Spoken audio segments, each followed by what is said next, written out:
Why my recession rule could go wrong this time. But again, a recession is not inevitable.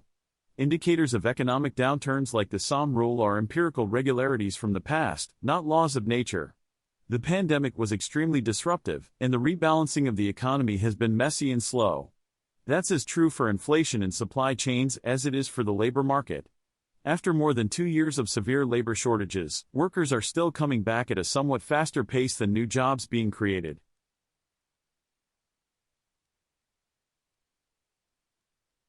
New Zealand's services sector went back into contraction in October, according to the BNZ-Business NZ Performance of Services Index, PSI. The PSI for October was 48.9, a PSI reading above 50.0 indicates that the service sector is generally expanding, below 50.0 that it is declining. This was down 1.7 points from September, and well below the long-term average of 53.5 for the survey. Business NZ Chief Executive Kirk Hope said that the return to expansion in September was short-lived, with the key sub-index results for activity/sales, 47.4, and new orders/business, 51.9, showing a lower level of activity in October. 3 months.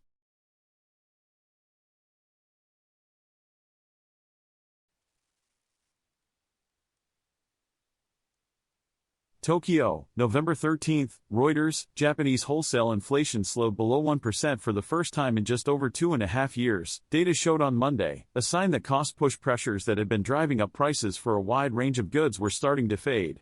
The Corporate Goods Price Index, CGPI, which measures the price companies charge each other for their goods and services, increased 0.8% in October from a year earlier, roughly matching a median market forecast for a 0.9% gain but cooling significantly from a 2.2% rise in September.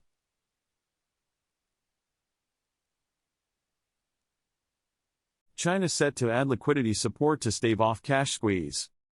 Tanya Chen, Bloomberg News. Bloomberg, China will probably add more cash into the financial system this week as the largest amount of policy loan in a year come due.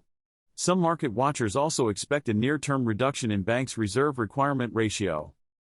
The People's Bank of China will offer 950 billion yuan, $130 billion, through the medium-term lending facility Wednesday, according to the median estimate of 10 analysts in a Bloomberg survey. That would exceed the 850 billion yuan maturing this month. Most economists expect the one-year policy interest rate to remain unchanged at 2.5%.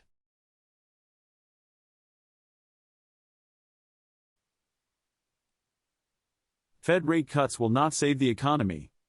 Market-implied Fed funds rate discount a string of cuts starting in January 2024 and culminating in a 4.492% in January 2025.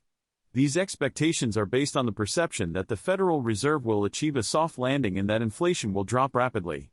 However, market participants who assume rate cuts will be bullish may be taking too much risk for the wrong reasons. Thank you.